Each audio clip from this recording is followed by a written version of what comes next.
Hi, and we are live. Hi, everyone. Hi. Well, we are here cooking. Oh, that's the famous Lily, the wonder dog, who's growling at the squirrels outside. We'll just have to put it over. I had one of those. You can't help it. She's a chihuahua. So I have a special guest here today, as you can see, cooking with Anis, and we're neighbors, believe it or not, who didn't know we were neighbors until during COVID. Yep. So I leave little bags outside my doorstep for her. And it's the most convenient shipping ever. It's very quick yes. shipping. So we decided we would get together today. She cooks the most amazing healthy food and really helps people with their health journey. And I thought it was a great opportunity for us to work together and talk about beans and cooking them and how healthy they are and how amazing they are. And I got to tell you, I bought all these beautiful beans, these beautiful heirloom beans, and on my pantry they stayed because I would go to cook dinner. I'd be like, oh, wouldn't it be nice if I had those beans? Oh, but I forgot to soak them. And so I never, ever cooked them until I bought an Instant Pot. Now, all of a sudden, I'm making all these beans. I'm not intimidated. I was always intimidated by beans. I didn't know what to do with them. I didn't know what are you supposed to do? I had to get over it. So I love that you are here to help us all get over it and cook more beans. Yeah. I mean, the pressure cooker is the best thing that ever happened to beans, really, because beans can be very difficult to digest, but luckily soaking them and pressure cooking them makes it so that we can enjoy beans without the bloat and all the side effects, I'll say, that come with no more hours and hours of cooking on the stove. I love that my beans can be done in 30 minutes and I'm good. Mm-hmm. Today we are both cooking. Well, we're going to start with cocktail. Let me first. It wouldn't be, my show if we were not making ourselves a cocktail. So I'm going to turn down my onions. You can hear them sizzling. And we're going to start. So I dropped off a little bit of this stuff. We got our fire brew today because the theme is healthy, and so we're going healthy. Totally. And of course, except for that, I'm going to add some gin to mine and make it less healthy. But we're starting with the fire brew. This is by Mind Your Mana, who's up in the Portland area. This is it's an apple cider vinegar tonic, and they use all wonderful, perfect botanicals that they handpick. It's amazing, beautiful. This is my favorite one. The garden is one of my favorite ones. They're all really, really good, but I love the fresh, herby, garden flavor out of it. So I'm doing an ounce of that, and I'm going to do an ounce of ginger, of my ginger syrup. Because remember, the fire brew, I'm sorry, it says tester. Because it's a tester. I want to just try this. Just try it straight. Oh my God, it's so good. So good. Fiery. So I've got a little cocktail thing here and my muddler. I'm going to turn this camera down just a little bit so you can see what I'm doing. Okay, so I've got my glass and my muddler here, and here I put half of a lime, and I'm putting a little bit of the Mind Your Mana in here. I'm also putting some of the ginger syrup. The syrup is providing the sweetness, and it's also providing a little more spice. I'm going to muddle a little bit of lime in here because I wanted just a little lime flavor in here. Okay, I'm going to get some lime too from my fridge. You can just squeeze a little lime in there. It'll all be good. Okay. Now, let me see if my 1-to-1 mixture is going to taste good. I'm going to taste this. Yeah. Okay. And then I'm just going to strain that into my glass here over my ice. Once I'm done muddling, I'm going to throw in a little gin because I thought the botanicals of all those lovely, 2 ounces of gin, and then I'm going to top the rest off with some sparkling water. Use club soda, sparkling water, Topo Chico, doesn't really matter. Just something bubbly to give it a little effervescence. I've got a little Pellegrino here today. My soda stream is out of juice. I've got to go back and get some.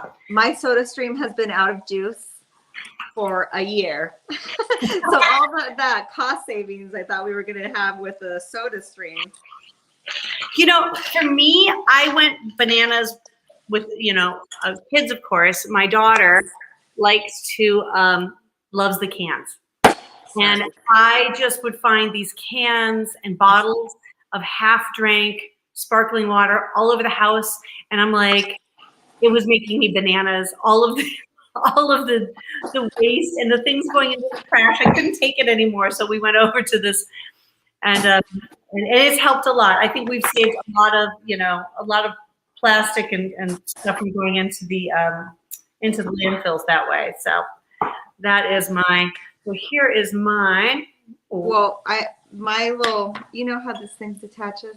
It's not detaching. So I'm gonna use eyeball it here with a measuring cup. It'll work.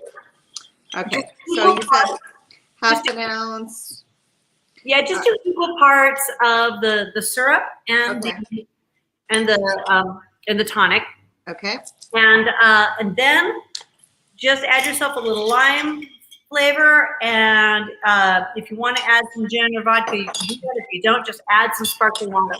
It'll be good either way. I've got some tequila. But I have a little. Ooh, that's yummy. Mm-hmm. That's a good idea. Let's see. This is good. Oh, Eyeballing things. Ooh, I never measure. Anyway. And then, I meant to mix it up in here. What am I thinking? Ooh, it's good. That gets nice and cool. It tastes like spring. It's got like a little bit of the bite of the ginger, a little bit of the bite of the apple. So, this is a funny thing. So they've made these tonics, which it's a health tonic. So I have a big bottle in my fridge that I bought from them that I just take a shot of it every morning. I know, it's so good, right? This is so good. This is a little dangerous. Uh-huh. Oh my God, it's so delicious. Cheers. Cheers. Absolutely. Good, right? Wow. This is my new drink. Yeah, it tastes like summery, springy, it's very fresh. And I love the ginger in it, and it just kind of balances nicely. People don't realize that using vinegar, and apple cider vinegar in particular, in a cocktail, it provides the acid just like you would add lemon juice or lime juice. You can substitute that lemon juice or lime juice for a little bit of apple cider vinegar or your favorite vinegar. Like we're going to be getting back the hot vinegar in the store. I've talked to the maker. He's putting a whole new operation together to be able to meet demand, because he is so micro batch that he just can't even meet demand. So he's upgrading his facility a little bit, and he'll be back, and hopefully we'll have that hot vinegar. That is one of my favorite things to add to a cocktail too. Ooh. So good. We'll do a different episode about that later. Yeah. But right now we're talking about beans. So we've got these beautiful, so I just like looking in a mirror, these beautiful Kandarian Farms Ayocotes. So now I'm going to look up so you can see them here. They are the most absolutely gorgeous color. Oops. So Kandarian Farms is here in California, and Larry Kandarian has been growing beans for 50 years or more. He's a legend, really, in agriculture and ancient grains and what's called polyculture. So you've heard of monoculture farms, which is when you grow one thing, right? And we know that that's bad because monocultures are susceptible to disease and pesticide, and that's why they end up using pesticides. If you plant like we used to in the old days, and you plant, let me get it kind of dark, so I don't know if you can see it. It's such a dark day today, but you can see. Now we can see. They're gorgeous color. They're like purple Skittles. Purple Skittles, and they're pretty big as beans go. So you can see they're fairly large in size. So this is them unsoaked, uncooked. I put mine in my pressure cooker and cooked mine up, and they get this amazing broth that they give off. And I know you soaked yours. Talk to us a little bit about soaking. Yes, I soaked mine for over 24 hours. When you soak beans, it helps eliminate the lectins, which are the inflammatory elements in beans. So you soak them 24 hours or more if you can, and then you in several changes of water. So almost every time I walk through the kitchen, I change out the water, and you will see, especially with black beans, you'll see with black beans, all this like black water go down, and it doesn't change the color of the beans, but it's just, I don't know, it leaves an impression on you. These beans, the water was clear every time I changed the water. I'm not sure what that means either way, but it's really good for digestibility, for purposes of anti-inflammatory effects on your body, to soak your beans. Even if the pressure cooker manual says you don't have to soak them, you should still soak them. Also, they won't cook properly if you don't soak them. Although, honestly, so this is the big bean debate, right? So some people say you have to soak your beans, and a lot of chefs say you have to soak your beans, and then some people say not. Rancho Gordo has never soaked his beans. I did not, confession, I did not soak my beans because I don't plan ahead. So and yours still came out fine. They come out great.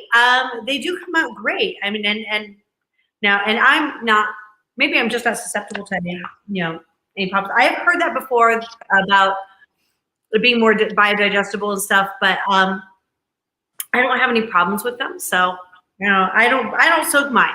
But the other thing I do, and this is mandatory, do you salt the water when you're cooking?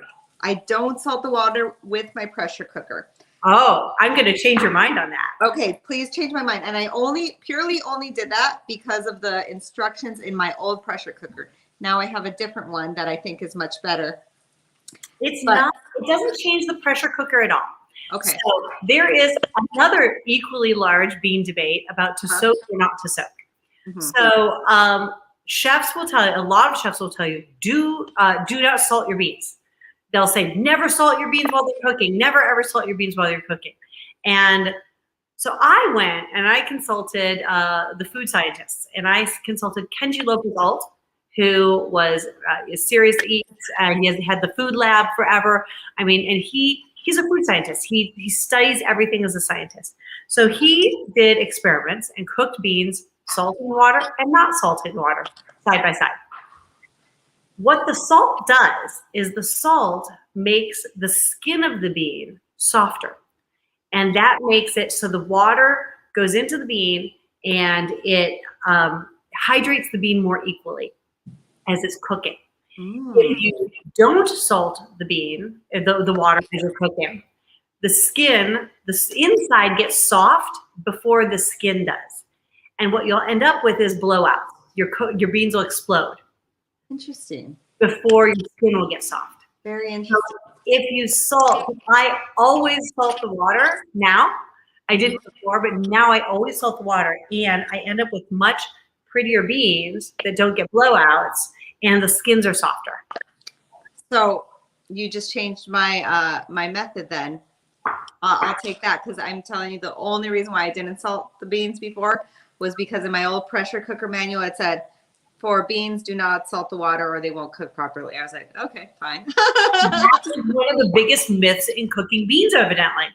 And so I was, interestingly enough, this month in the Heirloom Bean and Grain Club, we've got, this is kind of our star bean in that, the Ayocote. Ayocote morado it's called. So the Ayocote is a large family of bean from Mexico, from the Oaxaca region. And there are over 800 varieties of Ayocote. This is the Ayocote morado. It's purple. There are Ayocotes in all different colors, everything from white, yellow, all the way to black.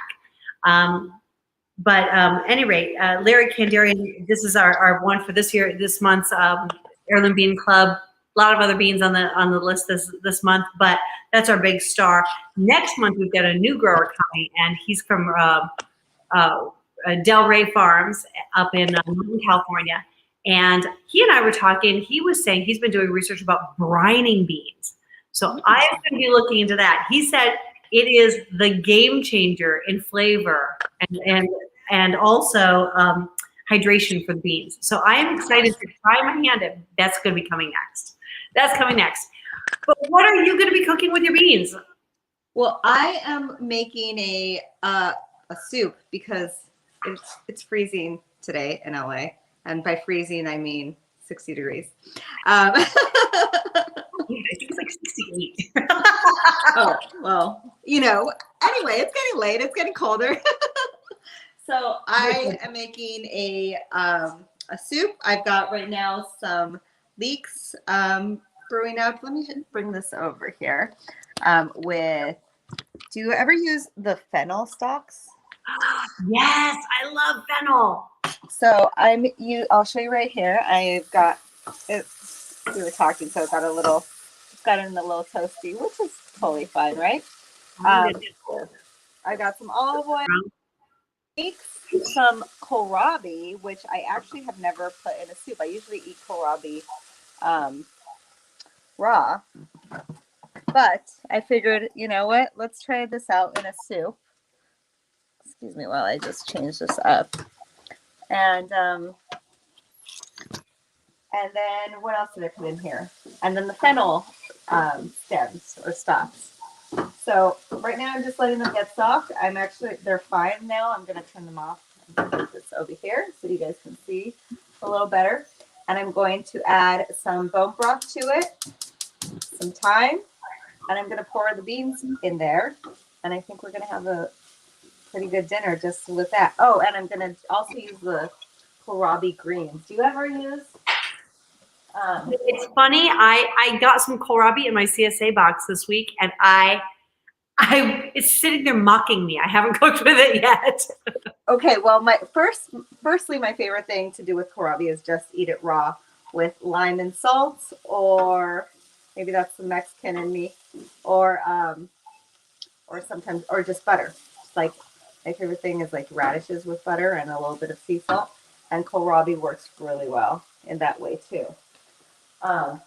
But actually, a follower said that she has a French husband, and she said that like a traditional thing, or maybe it was like just her heritage, that they put kohlrabi in soups where she's from. So I was like, let me give that a try. So I've got some bone broth that I made, and I make so much that I had to get one of those like things from the restaurant supply store. That's a lot of bone broth. It is, but it used to take up all my I would make so much, and then I'd be using up every single one of my Tupperware containers. So I just went to the restaurant supply store, and I ended up getting one of these so I could keep it in one place and just use it at my leisure. I'm just putting this in, and then I've got my beans here in the pressure cooker, which I am so excited. I wish it would have been live already while I was trying these for the first time, because they literally blew my mind. The taste is so flavorful. I can't pinpoint it, but it's reminiscent of something that I would eat as a child. My grandmother on my father is Mexican, so my Mexican grandmother, she was an excellent cook, and she would. There's just something about it that reminds me of her cooking. So I'm sure she probably gave us these at some point. They're very ubiquitous in Mexico. And I'll tell you what, so they have so much flavor. There's a little bit of, you get an earthiness and almost a little bit of chocolatey taste to them. Yeah. It's just a really rich, luscious flavor. I mean, it's unbelievable how flavorful they are. They're the most flavorful bean I've ever tried. Oh my gosh, they're so good. Once you go into the world of heirloom beans, you kind of can't believe the flavor. Right. Like, it's a whole different world. On mine, I'm being really easy tonight, and I just cooked mine up. And this is a thing I'll do. I'll cook up a whole bunch, like maybe a pound of them at the beginning of the week, and then just keep them with nothing, just water and salt, and that's it. and then just put them in a glass-like container in the fridge for a week. And that way they're all ready. So like tonight, my husband and I are going to have, my daughter's having a sleepover tonight with one of our friends, our little potting friends. Pod, right? And so we are having pizza for her, and we're like, my husband and I don't want pizza, so we're having tacos. So I'm taking these and I'm just tossing them with a little mole that I have in the fridge, little mole sauce that was left over and sitting in a container in the fridge, and I'm just going to toss them with that, and they'll be perfect. Well, honestly, they're so delicious, they don't even need that. I could have just warmed them up, toss them in some taco shells, and call it a day. They're just so delicious. But I will say, I got the idea to do the beans mole, and I'd never done that before. And we did it the other day when we first tried the beans. I cannot believe this is new. This is now my new go-to. I think on like Taco Tuesday is going to be mole beans. They're so good. These beans are so delicious. They're going to become a staple in my house. For sure. For sure. And Larry Kandarian is the best. So I went and I picked these up at the farmer's market in Santa Monica on Wednesday. So all of our Bean Club members are getting their shipments. I'm shipping everything out on Monday. Going to be packing it all up tomorrow, and everybody gets shipments on Monday. They ship out on Monday. So when you get your beans, they're as fresh could possibly be, coming right from the farmer's market directly from the farmer. And once you've tasted beans like that, fresh heirloom beans, you are never going back to that grocery store. I got to tell you. Oh my gosh. Bulk beans. Don't even get me started on grocery store beans, Lisa. They're so so bad. You know the lure of the bulk bin, right? Like the bulk bin, everybody's like, "Ooh, bulk bin looks great." No, bulk bin. Those beans have been sitting around forever. Or the canned beans. Yeah. Canned beans are the worst. No canned beans. I'm really big on knowing where your food comes from, and there is no way of knowing where your food comes from if you're buying a can of beans from Trader Joe's. 100%. There is no way to know that. No. I just added the leaves of the kohlrabi, and I'm gonna put more beans in. I actually wish I had made more. I only made a cup, but I should have made even more because these are so good. They're so good. When you make that soup, they're gonna give off this broth. Oh my gosh. I hope you say the broth that you hooked up. The broth is in there. I'm actually gonna spoon a little bit of it in here. Would you want to know a little hack that I've done before? Because, you know, we talked about soaking the beans and all of that stuff. Sometimes I soak my beans and like a large quantity of them. And once they're done being soaked, I just put them in a freezer, in a freezer bag, and stick them in the freezer. That way, anytime I want, I can just throw some beans into the pressure cooker and be done with it and not have to worry about the whole soaking process. That's a fantastic idea, to soak them and then freeze them. Mm-hmm. Fantastic idea. So right when you get your shipment, you could, of your bean club, you could just set up a bunch of jars. I personally soak them in ball jars, the big giant ball jars. And so when I soak stuff, I'll like put it in a ball jar, fill it up with water, and just leave it out. And that way it's just easier than bowls. I used to use bowls, and I'm like, how are all these bowls everywhere? The ball jars are easy. And then if I'm going super long and I need to put it in the refrigerator, it's easy for my fridge space. Right. Yeah, I just use the big ball jars. So you could just set up your ball jars, pour all of your beans out, get them all soaking, throw them in like bags, and toss them in the freezer. Yeah, freezer. And then you're good to go as soon as you I mean, if you're one of those person that needs to have their beans soaked, for me, I do, because I've got thyroid issues. So like anything that's inflammatory really has an effect on me. So I always do everything I can to make sure that my food is as anti-inflammatory as possible. Soaking beans is one of those steps. But so there you go. It's like Oh my gosh, that's a great tip. What a great tip. I love it. Deep's on here. She says, unfortunately, the UV light, so she's talking about the UV light that's in the grocery stores and stuff, can also discolor and age beans. And that is also something to know at home too if you're storing beans. Now, these days, beans don't stay around very long in my house because we cook them a lot. But back in the day when I wasn't wise and I didn't have a pressure cooker, my beans would sit around too long. And it's good to know, like, store them in that pantry, keep them out of the light. That is a great thing to know. And yes, the grocery store, no bueno on the beans. As much as we love our locals, by the way, support your local grocery store. Your small local produce guys, support them and support your farmers market, please. Yeah, I've been getting my beans, other than from you, at the farmers market, and they're, you can get a great deal on them. The people who are making them, they can tell you every single detail of how they're made. Like the person there that's selling them can tell you everything about it because they are the ones that were in the field themselves. Yep. In my opinion, there's no reason to buy canned beans or with a pressure cooker. I mean, why would you ever do anything else? Why would you ever do anything else? All right, these guys are good. I'm going to put them in a bowl and then I want to try my beans. oh my gosh, this is so good here. I can just grind these guys in a pan. Well, and I had mine were fully cooked in the pressure cooker, so I kept them in the fridge. But I could just toss them into anything.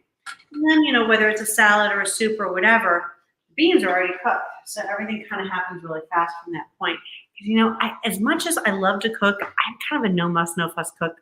Everything is really, really, really fast. Yeah. So I just got my beans here. Now I'm going to put a little bit of chopped up radish on. Yeah. So just kind of giving it, all the flavors of Mexico, right? So I'm going to put a little radish in there. So I'll say the other night what we did was I took my mole beans and I put in some cilantro from my garden. We are here in Southern California where I can't grow cilantro during the summer because it bolts instantaneously. It's just too hot. But at this time of year, We'll put this on the homework writing paper. I think so. Baby. Oh my goodness. I love that. We got our cilantro, a little bit of cilantro on there. I did not put any cheese on mine, not because I'm anti-cheese, just because I don't have it. And the other night we put a fried egg on top. Fried egg on top, and that was just, oh my gosh, so good. I think I'll play. So I'm doing a little trick. I don't know if anybody else does it, where you take your green onions and stick them in some water and they resprout. No. So I'm doing that little thing here. But my husband who does this a lot, he is a green onion nut job, man. He loves his green onions like nobody's business. He told me, he's like, yeah, it only works like once or twice you sprout them and they have no flavor. It makes sense. They need soil, right? Everything needs soil. Yeah, of course. Soil. And that's why, by the way, that is exactly why our heirloom beans from these great farmers that we're choosing very specifically, like we're not just taking any old place. We're working with these farmers and talking to the farmers because how they treat the soil affects the flavor of the food. So much. You hear in your wine, you talk about the terroir. Mm-hmm. So it's the same with your food, right? The terroir gives you flavor and it gives you everything. So farmers who treat their soil well, who don't use pesticides, who don't kill too much, who are very careful with their soil health and rotating crops and planting biodiverse fields, they're going to make better food. It just tastes better. Kandarian Farms is a fully regenerative biodynamic farm. They're fully, they do a polyculture. All right, how are those beans? So good. And I also have to tell you that this is the first time I've ever cooked kohlrabi. Oh my God, you have to do it. I have to do it. Okay. I You have to do it. It's so I've delicious. got some in my fridge. I'll totally do that later today. It's so delicious.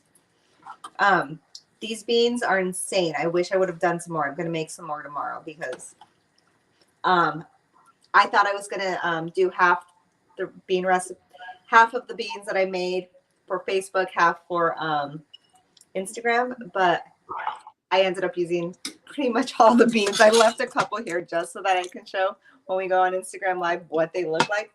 But this is so delicious. I like this. This is really good. All right. So this has been amazing. This has been a really fun episode. Everybody, we've actually gone longer than we usually do because we're just having so much fun. We're going to call it a day here, guys, and let you guys go back to your evening cooking of your dinner. And we're going to shoot over to Instagram. So, you know, if you're on Instagram next, you can see us there too. So bye, everybody. Thank you for another episode. Bye. Bye, everyone.